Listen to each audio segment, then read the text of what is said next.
दोस्तों, मुझे हमेशा अपने सास और मेरे ससुर का लंबा प्रोग्राम देखने का बहुत शौक था। जब भी मैं रात को जागती, तो मेरे ससुर के कमरे से बस एक ही आवाज़ सुनाई देती थी। मेरे ससुर कहते, "बस थोड़ी देर और बस थोड़ी देर, सब्र कर लो।" लेकिन मेरी सास कहती, "अब मुझसे बर्दाश्त नहीं होता।" जब भी मैं यह आवाज़ सुनती, तो मैं दिल ही दिल में जलने लगती और मैं सोचने लगती कि आखिर मेरा ससुर ऐसा कौन-सा काम करते हैं कि मेरी सास की हिम्मत जवाब दे जाती है।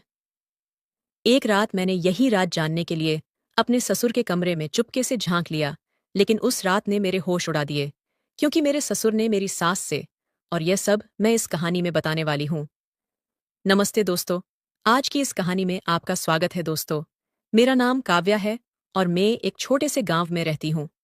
मैं एक गरीब परिवार से हूँ और इस दुनिया में मेरी माँ के अलावा मेरा कोई नहीं है। जब मेरी माँ ने मेरी शादी की तो सिर्फ इस शर्त पर कि वह अपनी बेटी के साथ ससुराल में रहेगी। जिस घर में मेरी शादी हुई थी वहां दो लोग थे, मेरे सास और मेरे ससुर। मेरी शादी के 4 महीने बाद मेरा पति एक दुर्घटना में चल बसा, जो मेरे लिए एक बड़ा सदमा था। मैं और मेरी माँ ससुराल में ही रहने लगे, क्योंकि हमारा घर बेच दिया था। इसके अलावा मेरी माँ का दूसरा कोई सहारा नहीं था। मेरे पति के निधन के बाद ससुराल के हालात एकदम बदल गए थे। मेरे ससुर की शादीशुदा जिंदगी पूरी तरह से अजीब हो गई थी। मेरे पति के निधन से करीब 2 महीना पहले ही मेरे ससुर ने तीसरी शादी की थी। अब जब मैं अपनी शादीशुदा जिंदगी के बाद ससुराल में आई, तो मुझे यह देखकर हैरानी हुई कि हर सुबह मेरी नई नवेली सास कहीं न कहीं बैठकर रो रही होती थी। उसकी हालत बहुत अजीब होती थी। कभी मैंने सास को बुरी तरह से लंगड़ाते हुए देखा, तो कभी वह पेट पर हाथ रखे फूट फूट कर रो रही होती थी। लेकिन जब मैंने पूछा, तो वह हमेशा चुप हो जाती और शर्म से अपना मुंह फेर लेती। उनके इस व्यवहार से मुझे भी असहजता महसूस होती और मैं और सवाल नहीं कर पाती। लेकिन एक दिन जब मैंने सास को नाश्ते के समय किचन में रोते हुए देखा, तो मुझसे रहा नहीं गया और मैंने अपने सास से पूछा कि आखिर क्या हुआ है। मेरी बात सुनकर वह कहने लगी, "तुम भी तो शादीशुदा हो, तुम भी इस दर्द से गुजर चुकी हो। तुम्हें भी पता होगा कि मुझ पर हर रात क्या गुजरती है। जबकि पति इस उम्र में भी 5 मर्दों जैसी ताकत रखते हैं, तो बीवियों का हाल ऐसा ही होता है।" मेरी सास की बातें सुनकर मैं बहुत शर्मिंदा हो गई थी, लेकिन मेरे साथ तो ऐसा कुछ नहीं हुआ था। हालांकि मैंने अपने पति के साथ शुरुआती दिनों में ऐसे दिन बिताए थे और मुझे इस तरह की तकलीफ का कुछ अंदाजा था। लेकिन मैं हैरान थी कि मेरा 50 साल का ससुर ऐसा क्या करता है, जिसकी वजह से सास इतनी परेशान है। इस उम्र में तो इंसान की हड्डियों में इतनी ताकत नहीं होती। ससुर भी तो कमजोर हालत में था। इस दिन के बाद से मैंने सास से कोई सवाल नहीं पूछा।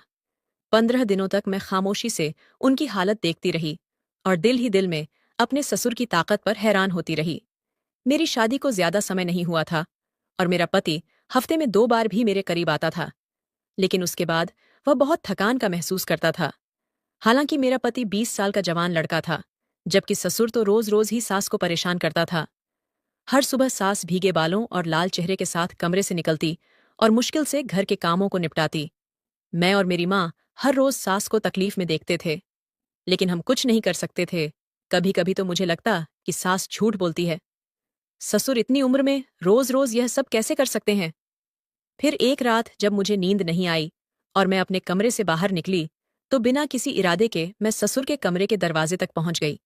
जैसे ही मैंने दरवाजे से कान लगाया, तो अंदर से आवाजें सुनकर मैं शर्म से पानी पानी हो गई। सास गुस्से में ससुर से कह रही थी, "तुमने मेरा जीना मुश्किल कर दिया है। कुछ तो शर्म कर। मुझे तो लगा था कि यह सिर्फ कुछ दिनों की बात होगी, लेकिन तुम्हारा जिद खत्म नहीं हो रहा। अब मेरी बस हो गई है। मैं इससे ज्यादा बर्दाश्त नहीं कर सकती। मुझे छोड़ दो।" जबकि ससुर कह रहे थे, "अभी तो वक्त ही कितना हुआ है और तुम ऐसी बातें कर रही हो।" मैंने उन्हें चुपचाप सुना। फिर कुछ देर की खामोशी के बाद सास की सिसकियों की आवाज सुनाई दी। मुझे समझ में आ गया कि अंदर क्या हो रहा होगा। मैं शर्म के मारे मैं वापस पलट गई और मुझे यकीन हो गया कि सास ठीक ही कहती थी कि इस उम्र में भी ससुर का स्वास्थ्य अच्छा था। उस दिन के बाद से मैं सास की तरफ से अपनी आंखें बंद कर लेती थी, क्योंकि यह मियाम बीवी का निजी मामला था। लेकिन एक दिन सुबह मेरी सास रोते हुए अपने कमरे से निकली और उनके साथ एक सामान का बैग था। उसने मेरी माँ की तरफ एक नजर डाली और बोली, "बस, मैं इस आदमी के साथ और नहीं रह सकती। इसने तो मेरी जान ही निकाल कर रख दी है। मैं अब यहां से जा रही हूं।" मेरी माँ ने उसे रोकने की कोशिश की, लेकिन वह नहीं मानी। मैंने भी उसे समझाने की कोशिश की, लेकिन वह अपना फैसला ले चुकी थी और अपना सामान लेकर ससुराल छोड़ गई। मेरी सास को गए हुए एक दिन भी नहीं गुजरे थे कि मेरे ससुर ने घर में शोर मचा दिया कि किरण चली गई है तो क्या हुआ, मेरे लिए किसी नई दुल्हन को ले आओ, मैं अकेला नहीं रह सकता। मम्मी ने सिर पकड़ लिया और ससुर से कहा कि जब तक तुम्हारी हरकतें नहीं सुधरती मैं तुम्हारी शादी नहीं करवाऊंगी। वैसे भी किरण अब भी तुम्हारे निकाह में है, इसी को मनाकर वापस ले आओ। ससुर हाथ जोड़कर कहने लगे। वह तो बहुत नखरे वाली थी, हाथ लगाते ही उसे नखरे आ जाते थे। मुझे अब ऐसी लालसा नहीं है। अब की बार मुझे कोई दरमियानी उम्र की तरह तंदुरुस्त औरत चाहिए जो मेरा साथ निभा सके। किरण को तो बहुत नखरे थे। ससुर की फरमाइश सुनकर मेरा मुंह खुला का खुला रह गया था। मेरी मम्मी चुपचाप कमरे में चली गई थी और मैंने शर्म से अपना सिर झुका लिया था। मेरे ससुर तो 20 से 22 साल के लड़के की तरह फरमाइशी लिस्ट सुना रहे थे, जबकि खुद 50 साल के थे और उनके बाल पूरी तरह से सफेद हो चुके थे। मम्मी ने ससुर की बातों को नजरअंदाज कर दिया था, लेकिन ससुर की जिद वहीं की वहीं थी। न वह खाना खा रहे थे, न किसी से बात कर रहे थे। उन्हें सिर्फ शादी करनी थी। ससुर ने खुद को कमरे तक महदूद कर लिया था। मम्मी चिढ़ाते हुए गुस्से में कहने लगी, इतने बुढ़ापे में भी उनका अकेलापन खत्म नहीं होता। कितने लोग बीवी के मरने के बाद तन्हा रहते हैं, लेकिन इसे तो बस बीवी चाहिए, और वह भी अपनी मनपसंद की। इस उम्र में इसे कौन लालच देगा? मैं कहाँ से ऐसी लालच तलाश करूं? अब तो गरीब घराने की लड़कियां भी इसका नाम सुनकर कानों को हाथ लगाती हैं। इसकी शोहरत दूर दूर तक फैल चुकी थी कि यह बीवियों को इस कदर इस्तेमाल करता है। मम्मी की बात सुनकर मैं सोच में पड़ गई। मैंने मम्मी से कहा, मेरी एक दोस्त प्रीति तलाक याफ्ता है, घर में बैठी है। अगर आप कहीं तो रिश्ते की बात चलाती हो। दरमियानी उम्र की है, सेहतमंद भी है। मम्मी ने एक नज़र मुझ पर डाली और कहने लगी, तुम्हें मुनासिब लगता है तो बात करके देख लो, लेकिन मुझे यकीन है कि तुम्हारा ससुर इसे 1 महीने से ज्यादा टिकने नहीं देगा। ताकत की ऐसी कौन सी दवाई खाता है जो सारे रिकॉर्ड तोड़ दे? मैंने बड़ी मुश्किल से अपनी हंसी छुपाई और अपनी दोस्त की माँ को फोन मिला दिया। मेरी दोस्त बहुत तेज औरत थी, इसी वजह से उसकी तलाक हो गई थी। कोई उसके आगे ठहर नहीं सकता था, और मेरा ख्याल था कि अगर उसकी शादी ससुर से हो जाती तो फिर ससुर को उसे छोड़ने की जरूरत नहीं पड़ती। वह किसी न किसी तरह ससुर को काबू में कर ही लेती। यही सोचकर मैंने अपनी दोस्त की माँ से बात की। वह अपनी बेटी से वैसे ही नाराज बैठी थी, क्योंकि इसने अपने घर में भी बड़ा फसाद मचाकर रखा था। इसलिए वह फौरन राजी हो गई। हालांकि मेरी दोस्त और ससुर के बीच उम्र का काफी फर्क था, लेकिन मेरे ससुराल की हालत भी कुछ खास नहीं थी। इसलिए कुछ दिनों बाद मेरे कहने पर सादगी से मेरी दोस्त की शादी मेरे ससुर से हो गई। वह रुखसत होकर हमारे घर चली आई, लेकिन कुछ दिन बाद उसने भी वही सब कहना शुरू कर दिया जो पिछली वाली सास कहा करती थी। वह भी ससुर के साथ गुजारा नहीं कर सकती थी और वापस जाने की बात करती थी। मैं हैरत से अपनी दोस्त से पूछने लगी, आखिर तुम ससुर के साथ गुजारा क्यों नहीं कर सकती? वह मेरी तरफ देखकर कहने लगी, इस बोढ़े में कुछ ज्यादा ही जान है। मैंने तो यह सोचकर शादी की थी कि इसमें अब दम नहीं होगा और मेरी जिंदगी आराम से गुजर जाएगी, लेकिन यहां आकर पता चला कि यह बड़ा हट्टा कट्ठा है। और तुम्हें पता है ऐसा क्यों है? मैंने इनकार में सिर हिलाया तो वह आहिस्ता से मेरे करीब आई और कहने लगी, क्योंकि यह जो खास नुस्खा इस्तेमाल करता है, यह इसका नतीजा था। यह कहकर वह वापस अपने कमरे में चली गई, लेकिन मैं सोच में पड़ गई थी। धीरे धीरे मुझे समझ में आया कि ससुर ऐसा कुछ खाता है जिसकी वजह से उसके अंदर इतनी ताकत है। मैंने तो अपना सिर ही पकड़ लिया था। ये बात मेरे जहन में कभी नहीं आई थी। फिर मैंने दबे लफ्जों में मम्मी मुझसे ये बात कही तो मेरी मम्मी ने कहा, पता तो करो ससुर कौन से नुस्खे इस्तेमाल करता है। ऐसा ना हो कि अपने नुस्खों की वजह से नई दुल्हन की भी जान ले ले और वह भाग जाए। मैंने कानों को हाथ लगाए और कहा, मम्मी, मैं तो उन मामलों से दूर ही ठीक हूं। पहले ही बेवा होकर यहां बैठी हूं। तुम्हारे खर्चे के साथ साथ अब मेरा खर्चा भी ससुर ही उठाता है। फिर मैं कैसे ससुर के मामलात में दखलंदाजी कर सकती हूं? मेरी बात सुनकर मम्मी मुसीबत में सिर हिलाने लगी, क्योंकि हमारा सब कुछ ससुर के दम से ही था। इसलिए उसने ससुर को अपने काबू में रखने के लिए उनकी शादियां करवानी शुरू कर दी। लेकिन कोई भी लड़की ठहरी नहीं।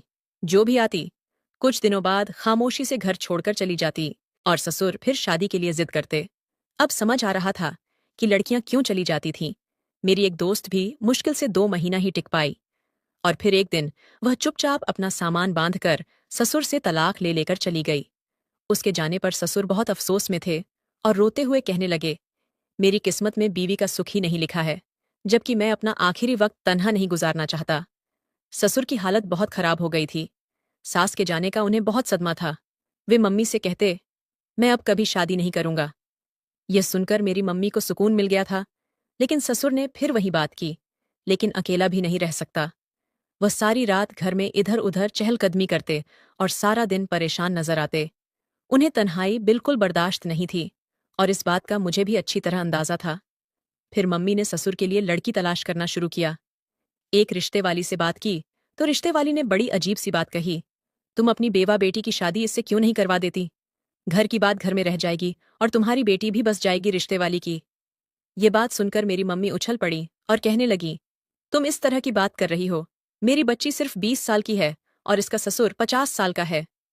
रिश्ते वाली ने अजीब नजरों से मम्मी को देखा और बोली, तुम अब तक इतनी ही उम्र की लड़कियां बूढ़े के लिए लेकर आई हो, तो फिर अपनी बेटी को देने में क्या परेशानी है? तुम्हारी बेटी की रंगत तो पूरी तरह सिया है। पहली शादी ही उसकी बड़ी मुश्किल से हुई थी, दूसरा रिश्ता मिलना तो बहुत मुश्किल है। लेकिन मेरी मम्मी सोच में पड़ गई। जब यही बात मुझे पता चली तो मैं गुस्से में आ गई। मैंने कहा, मम्मी कैसी बातें करती हो? मैं कैसे अपने ससुर से शादी कर सकती हूँ? मेरी मम्मी बोली, तुम्हारा ससुर तो पैसे वाला भी बहुत है।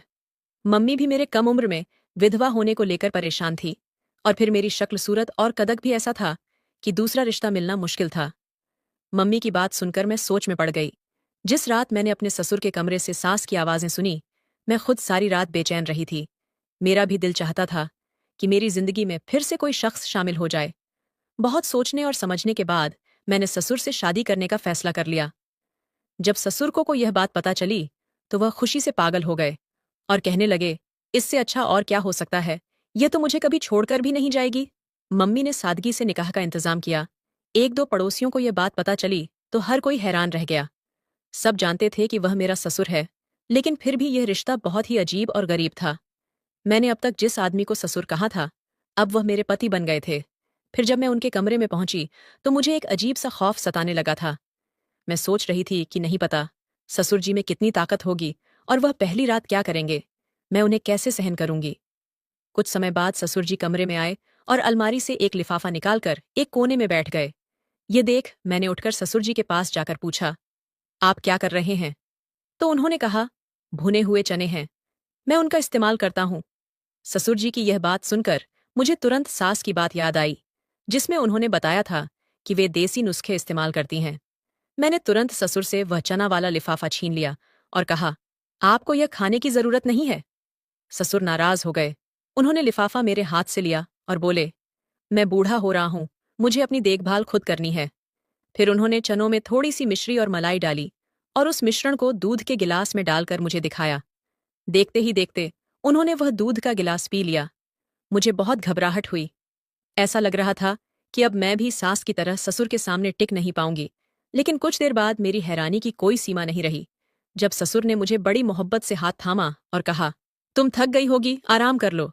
उन्होंने मुझसे किसी भी तरह की जोर जबरदस्ती नहीं की थी, ना ही कोई रिश्ते की उम्मीद जताई थी, बल्कि उन्होंने मेरी थकान का एहसास किया और मुझे आराम करने दिया। कुछ देर बाद मैं गहरी नींद में सो गई। अगली सुबह सब कुछ बहुत खुशगवार था। ससुर ने मुझे एक बड़ी रकम दी और कहा, यह तुम्हारे भविष्य की सुरक्षा के लिए है, इसे अपने अकाउंट में जमा कर लो, ताकि अगर मुझे कुछ हो जाए तो तुम्हें कोई परेशानी ना हो। यह सुनकर मैं थोड़ी परेशान हो गई और कहा, आपका साथ मेरे पास है, तो मुझे इन पैसों की कोई जरूरत नहीं है। मेरी बात सुनकर ससुर के चेहरे पर खुशी आ गई, लेकिन फिर भी उन्होंने वह पैसे मेरे अकाउंट में जमा करवा दिए। कुछ और दिन बीते, लेकिन मैंने में कोई बुरी आदत नहीं पाई। वह बहुत ही ख्याल रखने वाले थे, शांत मिजाज के थे और हर छोटी जरूरत का ध्यान रखते थे। हमारे बीच एक अच्छा और सच्चा ताल्लुक बन चुका था, लेकिन इसमें भी उन्होंने कभी जोर जबरदस्ती नहीं की, बल्कि हमेशा मेरी मर्जी, मेरे खुशी पूछते थे। मेरे करीब आने से पहले मुझसे इजाजत मांगने पर मैं बहुत हैरान थी, क्योंकि मैंने सोचा था कि शादी करने से पहले ससुर बिल्कुल अलग होंगे। फिर एक दिन जब मैंने उनसे यह सवाल किया तो ससुर ने मुझसे एक ऐसा राज खोला जिससे मेरे होश उड़ गए। वह कहने लगे, मैंने अपनी सारी जिंदगी तुम्हारी माँ के साथ बिताई है। वह हमेशा छोटी छोटी बातों का ख्याल रखती थी, इसलिए मेरे लिए अकेला रहना बहुत मुश्किल था। शादी करने का ख्याल हमेशा मेरे मन में था, लेकिन जब भी कोई लड़की शादी करके आती वह मेरे पैसों पर ध्यान देती। जैसे मैंने तुम्हें तुम्हारे भविष्य के लिए पैसे दिए थे, वैसे ही मैंने अपनी पहली बीवियों को भी शादी के बाद पैसे दिए थे, ताकि उन्हें लगे कि मैं जल्दी नहीं मरने वाला और वह खुद को गैर महफूज महसूस ना करे। लेकिन ऐसा करने के बावजूद कुछ ही दिनों बाद वह बहुत सारे पैसे लेकर मुझसे तलाक ले लेती। वह मुझे इतना परेशान कर देती कि मैं उन्हें छोड़ने पर मजबूर हो जाता। फिर वह खुद ही किसी बहाने से मुझसे अलग हो जाती और मैं फिर कभी उन्हें वापस लेने की कोशिश नहीं करता, क्योंकि ऐसी औरत को क्यों अपने साथ रखता जो पहले पैसों के लिए मुझसे जुड़ी थी। मैं हमेशा यही सोचता था कि एक दिन मुझे कोई नेक और सच्ची बीवी मिलेगी जो मेरे पैसे के लिए नहीं बल्कि मुझसे सच्चा प्यार करेगी और मेरे साथ जिंदगी बिताएगी। लेकिन ऐसा कभी नहीं हुआ। हर लड़की यही सोचती कि मैं 50 साल का बूढ़ा हूं और जल्दी मर जाऊंगा, इसीलिए वह मेरे पास पैसे के लिए आती और फिर तलाक लेकर चली जाती। फिर जब तुम मेरी जिंदगी में आई तो तुमने मुझे उसी तरह से सच्चा ख्याल रखना शुरू किया जैसे मेरी पहली पत्नी ने किया था। मैंने देखा कि तुम्हें पैसों का कोई लालच नहीं था। मैंने तुम्हें भी पैसे देकर यही देखने की कोशिश की कि क्या तुम मेरे पैसे के लिए मेरे पास हो। लेकिन जब तुमने पैसे लेने से इनकार किया तो मेरी खुशी का ठिकाना नहीं रहा। मुझे समझ में आ गया कि अब मेरी जिंदगी सुकून से कटेगी। तुम मेरी उम्र से बहुत छोटी हो, लेकिन तुमने साबित कर दिया कि मियाँ बीवी के रिश्ते में उम्र कोई मायने नहीं रखती। ससुर की बातों पर मैं पूरी तरह हैरान हो गई थी। फिर मैंने अपने ससुर से पूछा, आप चने और मिश्री क्यों खाते हैं? मेरी बात सुनकर वे मुस्कुराए और बोले, यह एक ताकतवर नुस्खा है। इससे सिर्फ आंखें ही नहीं बल्कि दिल की सेहत भी मजबूत होती है और मर्दाना ताकत में भी इजाफा होता है। लेकिन मैं इसे अपनी आंखों के लिए इस्तेमाल करता हूं, क्योंकि समय के साथ मेरी आंखों की रोशनी कमजोर हो रही है और मैं चाहता हूं कि मेरी आंखें खराब ना हो जाएं। इसीलिए मैं रोज इसे इस्तेमाल करता हूं। ससुर की यह बात सुनकर मेरे चेहरे पर मुस्कान आ गई। वे वाकई बहुत अच्छे इंसान थे, लेकिन इस घर के बाकी लोग उनकी अच्छाई का फायदा उठाते रहे थे। अब मुझे समझ में आ गया था कि जो औरतें इस घर से तलाक लेकर भागी थीं, वे ससुर के पैसे लूटकर चली गई थीं। और मेरी माँ तो ससुर के पैसों के लिए ही घर में रुकी हुई थी। अगर ससुर के पास पैसा ना होता तो क्या मेरी माँ उनके घर में रहती?